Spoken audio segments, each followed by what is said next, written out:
السلام علیکم ورحمۃ اللہ وبرکاتہ۔ بسم اللہ الرحمن الرحیم۔ حضرت عیسیٰ علیہ السلام کے آسمان پر اٹھا لے جانے کے بعد عیسائیوں کا حال بے حد خراب اور نہایت ابتر ہو گیا۔ لوگ بت پرستی کرنے لگے اور دوسروں کو بھی بت پرستی پر مجبور کرنے لگے، خصوصاً ان کا ایک بادشاہ دقیانوس تو اس قدر ظالم تھا کہ جو شخص بت پرستی سے انکار کرتا تھا یہ اس کو قتل کر ڈالتا تھا۔ اصحاب کہف کون تھے؟ اصحاب کہف شہر افسوس کے شرفاء تھے جو بادشاہ کے معزز درباری بھی تھے، مگر یہ لوگ صاحب ایمان اور بت پرستی سے انتہائی بیزار۔ دقیانوس کے ظلم و جبر سے پریشان ہو کر یہ لوگ اپنا ایمان بچانے کے لیے اس کے دربار سے بھاگ نکلے اور قریب کے پہاڑ میں ایک غار کے اندر پناہ گزین ہوئے اور سو گئے تو 300 برس سے زیادہ عرصے تک اسی حال میں سوتے رہ گئے۔ دقیانوس نے جب ان لوگوں کو تلاش کرایا اور اس کو معلوم ہوا کہ یہ لوگ غار کے اندر ہیں تو وہ بے حد ناراض ہوا اور فرط غیظ و غضب میں یہ حکم دے دیا کہ غار کو ایک سنگین دیوار اٹھا کر بند کر دیا جائے تاکہ یہ لوگ اسی میں رہ کر مر جائیں اور وہی غار ان لوگوں کی قبر بن جائے۔ مگر دقیانوس نے جس شخص کے سپرد یہ کام کیا تھا وہ بہت ہی نیک دل اور صاحب ایمان آدمی تھا۔ اس نے اصحاب کہف کے نام، ان کی تعداد اور ان کا پورا واقعہ ایک تختی پر گندا کرا کر تانبے کے صندوق کے اندر رکھ کر دیوار کی بنیاد میں رکھ دیا اور اسی طرح کی ایک تختی شاہی خزانہ میں بھی محفوظ کرا دی۔ کچھ دنوں کے بعد دقیانوس بادشاہ مر گیا اور سلطنتیں بدلتی رہیں، یہاں تک کہ ایک نیک دل اور انصاف دل بادشاہ جس کا نام بیدروس تھا تخت نشین ہوا، جس نے 68 سال تک بہت شان و شوکت کے ساتھ حکومت کی۔ اس کے دور میں مذہبی فرقہ بندی شروع ہو گئی اور بعض لوگ مرنے کے بعد اٹھنے اور قیامت کا انکار کرنے لگے۔ قوم کا یہ حال دیکھ کر بادشاہ رنج و غم میں ڈوب گیا اور وہ تنہائی میں ایک مکان کے اندر بند ہو کر خداوند قدوس عز و جل کے دربار میں نہایت بے قراری کے ساتھ گریہ و زاری کر کے دعائیں مانگنے لگا، یا اللہ عز و جل کوئی ایسی نشانی ظاہر فرما دے تاکہ لوگوں کو مرنے کے بعد زندہ ہو کر اٹھنے اور قیامت کا یقین ہو جائے۔ بادشاہ کی یہ دعا قبول ہو گئی اور اچانک بکریوں کے ایک چرواہے نے اپنی بکریوں کو ٹھہرانے کے لیے اسی غار کو منتخب کیا اور دیوار کو گرا دیا۔ دیوار گرتے ہی لوگوں پر ایسی ہیبت و دہشت سوار ہوئی کہ دیوار گرانے والے لرزہ براندام ہو کر وہاں سے بھاگ گئے۔ اصحاب کہف بحکم الہی اپنی نیند سے بیدار ہو کر اٹھ بیٹھے اور ایک دوسرے سے سلام و کلام میں مشغول ہو گئے اور نماز بھی ادا کر لی۔ جب ان لوگوں کو بھوک لگی تو ان لوگوں نے اپنے ایک ساتھی یملیخا سے کہا کہ تم بازار جا کر کچھ کھانا لاؤ، نہایت خاموشی سے یہ بھی معلوم کرو کہ دقیانوس ہم لوگوں کے بارے میں کیا ارادہ رکھتا ہے۔ یملیخا غار سے نکل کر بازار گئے اور یہ دیکھ کر حیران رہ گئے کہ شہر میں ہر طرف اسلام کا چرچا ہے اور لوگ اعلانیہ حضرت عیسیٰ علیہ السلام کا کلمہ پڑھ رہے ہیں۔ یملیخا یہ منظر دیکھ کر محو حیرت ہو گئے کہ الہی یہ ماجرا کیا ہے کہ اس شہر میں تو ایمان و اسلام کا نام لینا بھی جرم تھا،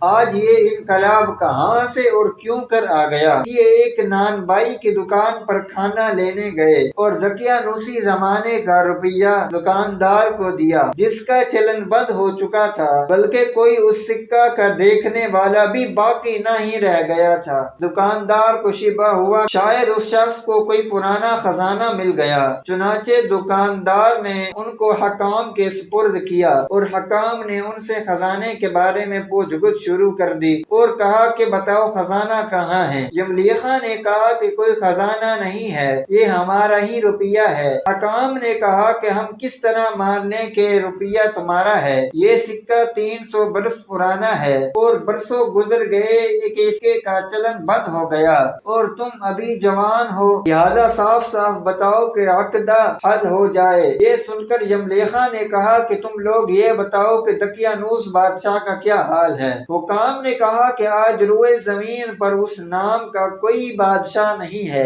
ہاں سینکڑوں برس گزر گئے کہ اس نام کا ایک بے ایمان بادشاہ بادشاہ گزرا ہے جو بت پرست تھا۔ یخا نے کہا کہ ابھی کل ہی تو ہم لوگ اس کے خوف سے اپنے ایمان اور جان کو بچا کر بھاگے ہیں۔ میرے ساتھی قریب ہی ایک غار میں موجود ہیں، تم لوگ میرے ساتھ چلو، میں تم لوگوں کو ان سے ملا دوں۔ چنانچہ حکام اور علماء دین شہر کثیر تعداد میں اس غار کے پاس پہنچے۔ اصحاب کہف یملیکا کے انتظار میں تھے۔ جب ان کی واپسی میں دیر ہوئی تو ان لوگوں نے یہ خیال کر لیا کہ شاید یملیکا گرفتار ہو گئے، اور جب غار کے منہ پر بہت سے آدمیوں کا شور و غوغا ان لوگوں نے سنا تو سمجھ بیٹھے کہ غالباً دقیانوس کی فوج ہماری گرفتاری کے لیے آن پہنچی ہے۔ تو یہ لوگ نہایت اخلاص کے ساتھ ذکر الہی اور توبہ استغفار میں مشغول ہو گئے۔ حکام نے غار پر پہنچ کر تانبے کا صندوق برآمد کیا اور اس کے اندر سے تخت نکال کر پڑھا تو اس تختی پر اصحاب کہف کا نام لکھا تھا، اور یہ بھی تحریر تھا کہ یہ مومنوں کی جماعت اپنے دین کی حفاظت کے لیے دقیانوس بادشاہ کے خوف سے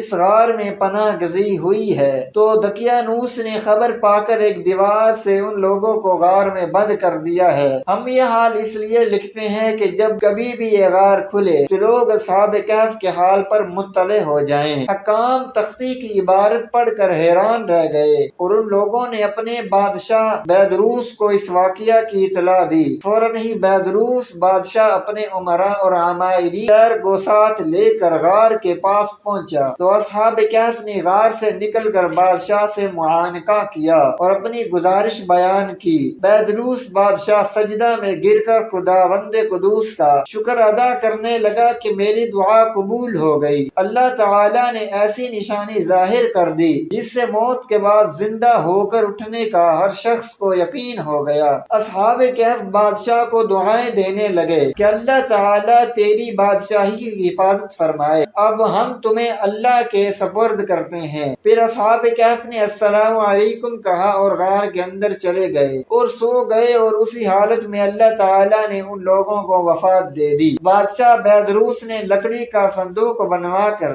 اصحاب کہف کی مقدس لاشوں کو اس میں رکھوا دیا، اور اللہ تعالیٰ نے اصحاب کہف کا ایسا رعب لوگوں کے دلوں میں پیدا کر دیا کہ کسی کی یہ مجال نہیں کہ غار کے منہ تک جا سکے۔ اس طرح اصحاب کہف کی لاشوں کی حفاظت کا اللہ تعالیٰ نے سامان کر دیا۔ پھر بیدروس بادشاہ نے غار کے منہ پر ایک مسجد بنوا دی اور سالانہ ایک دن مقرر کر دیا کہ تمام شہر والے اس دن عید کی طرح زیارت کے لیے آیا کریں۔ اصحاب کہف کی تعداد میں جب لوگوں کا اختلاف ہوا تو یہ آیت نازل ہوئی کہ ترجمہ تم فرماؤ میرا رب ان کی گنتی خوب جانتا ہے، انہیں نہیں جانتے مگر تھوڑا۔ حضرت عبداللہ بن عباس رضی اللہ تعالی عنہما نے فرمایا کہ میں انہی کم لوگوں میں سے ہوں جو اصحاب کہف کی تعداد کو جانتے ہیں۔ پھر آپ نے فرمایا کہ اصحاب کہف کی تعداد 7 ہے اور 8واں ان کا کتا ہے۔ قرآن مجید میں اللہ تعالیٰ نے اصحاب کہف کا حال بیان کرتے ہوئے ارشاد فرمایا کہ اصحاب کہف کون تھے؟ ترجمہ کیا تمہیں معلوم ہوا کہ پہاڑ کی کوہ اور جنگل کے کنارے والے ہماری ایک عجیب نشانی تھے؟ جب ان جوانوں نے غار میں پناہ لی پھر بولے اے ہمارے رب ہمیں اپنے پاس سے رحمت دے اور ہمارے کام میں برکت دے۔ ہم نے اس غار میں ان کے کانوں پر گھنٹی کے کئی بار تھپکائے، ہم نے انہیں جگایا کہ دیکھیں دو گروہوں میں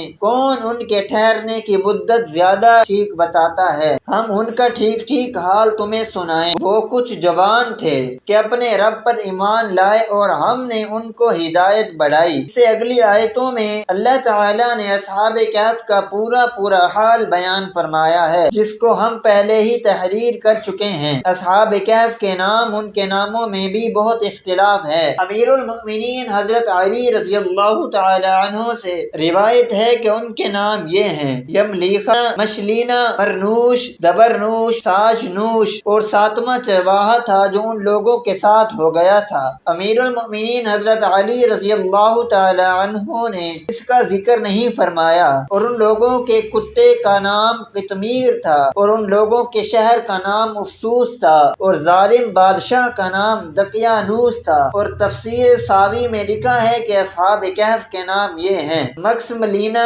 یملیخہ، تونس، نینوس، سار یونس، یونوان، فلتت یونس۔ یہ آخری چرواہے تھے جو راستے میں ساتھ ہو لیے تھے، اور ان لوگوں کے کتے کا نام قطمیر کبیر تھا۔ اصحاب کہف کے ناموں کے خواص حضرت ابن عباس رضی اللہ تعالی عنہما سے روایت ہے کہ اصحاب کہف کے ناموں کا تعویذ 9 کاموں کے لیے فائدہ مند ہے: بھاگے ہوئے کو بلانے کے لیے اور دشمنوں سے بچ کر بھاگنے کے لیے، آگ بجھانے کے لیے، کپڑے پر لکھ کر آگ میں ڈال دیں، بچوں کے رونے اور تیسرے دن آنے والے بخار کے لیے، درد سر کے لیے دائیں بازو پر باندھیں، الصبیان کے لیے گلے میں پہنائیں، خشکی اور سمندر میں سفر محفوظ ہونے کے لیے، مال کی حفاظت کے لیے، عقل بڑھانے کے لیے، گناہ گاروں کی نجات کے لیے۔ اصحاب کہف کتنے دنوں تک سوتے رہے اور وہ اپنے غار میں 300 برس ٹھہرے۔ نو اوپر نازل ہوئی تو کفار کہنے لگے کہ ہم 300 برس کے متعلق تو جانتے ہیں کہ اصحاب کہف کتنی مدت تک غار میں رہے، مگر ہم 9 برس کو نہیں جانتے۔ تو حضور اقدس صلی اللہ علیہ وآلہ وسلم نے فرمایا کہ تم لوگ شمسی سال جوڑ رہے ہو اور قرآن مجید نے قمری سال کے حساب سے مدت بیان کی ہے، اور شمسی سال کے ہر 100 برس میں 3 سال قمری بڑھ جاتے ہیں۔ مرنے کے بعد زندہ ہو کر اٹھنا حق ہے، اور اصحاب کہف کا واقعہ اس کی نشانی اور دلیل ہے جو قرآن مجید میں موجود ہے۔ جو اپنے دین اور ایمان کی حفاظت کے لیے اپنا وطن چھوڑ کر ہجرت کرتا ہے، اللہ تعالی غیب سے اس کی حفاظت کا ایسا سامان فرما دیتا ہے کوئی کو سوچ بھی نہیں سکتا۔ قرآن مجید میں کتے کو نجس العین 3 باتوں کی وجہ سے قرار دیا گیا ہے۔ کتے کی وہ کون سی 3 فطرتیں ہیں جن کی وجہ سے وہ نجس جانور قرار پایا؟ پہلی فطرت یہ کہ وہ اس وقت جب اللہ تعالی اپنی رحمتوں کا نزول شروع کرتا ہے، اپنی رحمتوں کی بارش کرتا ہے، وہ اس وقت منہ اوندے پڑھ کر سو جاتا ہے، یعنی ساری رات جاگتا رہے گا، اور نزول رحمت خداوندی کے وقت اس پر نیند کا غلبہ آ جاتا ہے۔ دوسری فطرت یہ کہ وہ اپنے ہم جنس کو دیکھ کر ہمیشہ بھونکے گا، نفرت کا اظہار کرے گا۔ تیسری فطرت یہ کہ وہ اپنی غذائی ضروریات پوری کرنے کے بعد بچی کچی غذا زمین میں گڑھا کھود کر اس میں دفن کر دیتا ہے تاکہ وہ کسی اور کے کام نہ آ سکے۔ اور اس کے بعد میرے ذہن میں یہ بات آئی کہ اگر یہ اتنا ہی نجس جانور ہے، پھر وہ کتا جو کہ اصحاب کہف کا کتا تھا، اس کتے کے لیے جنت واجب کیوں قرار دی گئی؟ اس کتے کے حوالے سے بہت سے مذاہب میں بڑے اختلاف پائے جاتے، مگر یہ بات اپنی جگہ کے قرآن مجید میں اس کتے کے لیے جنت واجب قرار دی گئی ہے۔ اصحاب کہف کے واقعے سے پتہ چلتا ہے کہ ان کے ہمراہ ایک کتا بھی تھا جو ان کے ساتھ رہتا تھا اور ان کی حفاظت کرتا تھا۔ یہ کتا ان کے ساتھ کہاں سے شامل ہوا تھا؟ کیا ان کا شکاری کتا تھا یا اس چرواہی کا کتا تھا کہ جس سے ان کی راستے میں ملاقات ہوئی تھی، اور جب چرواہی نے انہیں پہچان لیا تھا تو اس نے اپنے جانور آبادی کی طرف روانہ کر دیے اور خود ان پاک باز لوگوں کے ساتھ ہو لیا، کیونکہ وہ حق کی تلاش اور دیدار الہی کا طالب انسان تھا۔ اس وقت کتا ان سے جدا نہ ہوا، ان کے ساتھ ہو لیا۔ پھر جب جنگ کے وقت دشمن غار کے قریب آئے تو اس کتے نے اپنی فطرت کے مطابق بھونکنا چاہا، مگر ایک دم رک گیا اور سر نیچے کر کے بیٹھ گیا۔ دشمن نے جب دیکھا تو وہاں سے یہ کہتے ہوئے گزر گئے، اگر یہاں کوئی ہوتا تو یہ جانور ضرور بھونکتا۔ اس کتے نے اپنی فطرت کو چھوڑا، یہی حکم ہوا کہ اس کتے پر جنت واجب ہے۔ یہ تمام باتیں تفصیل سے بتانے کا مقصد یہ تھا کہ جب یہ بحث چل رہی تھی تو میرے ذہن میں ایک عجیب سی کشمکش، ایک عجیب سی بے چینی تھی، مجھے رونا آ رہا تھا، میں عجیب سی گھبراہٹ کا شکار ہو گیا۔ بحث چلی کہاں سے تھی اور کہاں جا پہنچی؟ میری بے چینی کا سبب یہ تھا کہ وہ تمام فطرتیں، وہ تمام عادتیں جن کی وجہ سے کتے کو نجس العین قرار دیا گیا ہے، وہ ساری فطرتیں، وہ ساری عادتیں تو مجھے کسی اور مخلوق میں بہت واضح نظر آتی ہیں۔ میں اس حقیقت سے نظریں چرانا چاہ رہا ہوں، مگر یہ سب اتنی واضح علامتیں ہیں کہ مجبوراً مجھے اس بات پر سوچنا پڑا۔ آپ خود فیصلہ کیجئے کہ کیا یہ سب عادتیں ہم جسے اشرف المخلوقات کے نام سے جانتے ہیں ان میں نہیں پائی جاتی ہیں، اور آپ اس عادت یا اس فطرت کا شکار نہیں ہیں؟ ساری رات اپنی بے جا مصروفیات میں جا کر طلوع آفتاب کے وقت سو جانا کیا میری اور آپ کی روٹین کا حصہ نہیں ہے؟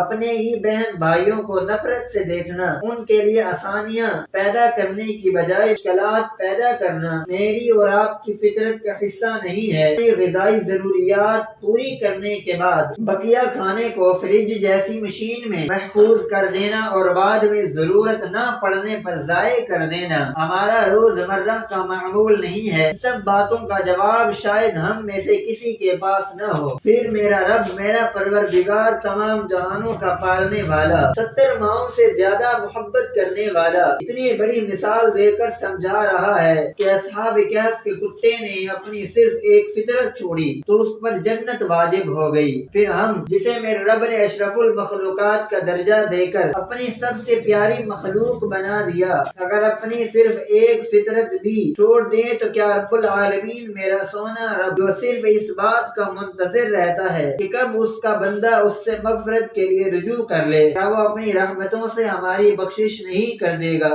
ایک مرتبہ حضور صلی اللہ علیہ وآلہ وسلم ایک تالاب کے کنارے تشریف فرما تھے کہ وہاں ابو جہل کا بیٹا اکرمہ رضی اللہ تعالی عنہ، جو بعد میں مسلمان ہو گئے تھے، آ گیا اور کہنے لگا، اگر آپ سچے ہیں تو وہ جو تالاب کے دوسرے کنارے پر پتھر پڑا ہے اسے حکم دیجئے وہ پانی پر تیرتا ہوا آپ کے پاس جائے اور ڈوبے نہیں۔ حضور صلی اللہ علیہ وآلہ وسلم نے پتھر کی طرف اشارہ کر کے فرمایا، میرے پاس آؤ، تو وہ پتھر اسی وقت اپنی جگہ سے اکھڑ کر پانی میں آ گیا اور پانی کے اوپر تیرتا ہوا حضور صلی اللہ علیہ وآلہ وسلم کی خدمت میں حاضر ہو گیا اور بآواز بلند کلمہ شریف پڑھنے لگا۔ حضور صلی اللہ علیہ وآلہ وسلم نے اکرمہ سے فرمایا، بس یہ کچھ اور ہے۔ انہوں نے کہا، اب اسے کہیے کہ یہ واپس اپنے مقام پر چلا جائے۔ چنانچہ حضور نبی کریم صلی اللہ علیہ وآلہ وسلم نے پھر اسے ارشاد فرمایا، وہ واپس تیرتا ہوا اپنی جگہ چلا گیا۔ حضرت اکرمہ رضی اللہ تعالی عنہ نے اسلام لینے سے قبل ایک جنگ میں ایک مسلمان انصاری کو شہید کر دیا۔ جب یہ خبر حضور صلی اللہ علیہ وآلہ وسلم کو ملی تو آپ مسکرا دیے۔ صحابہ نے عرض کی، حضور آپ مسکرائے کیوں؟ فرمایا، اس لیے کہ اکرمہ نے ایک مسلمان کو شہید کر دیا ہے، مگر میں اکرمہ کو بھی اس مسلمان شہید کے ساتھ جنت میں دیکھ رہا ہوں، یعنی دونوں ہی جنتی ہیں۔ اللہ تعالی ہمیں صحابہ و اہل بیت سے محبت کرنے کی توفیق عطا فرمائے، ہمارا خاتمہ ایمان پر فرمائے، آمین ثم آمین۔ ناظرین، کمنٹ باکس اللہ تعالی کے 99 ناموں میں سے ایک نام ضرور ٹائپ کیجیے گا۔ شکریہ۔ اللہ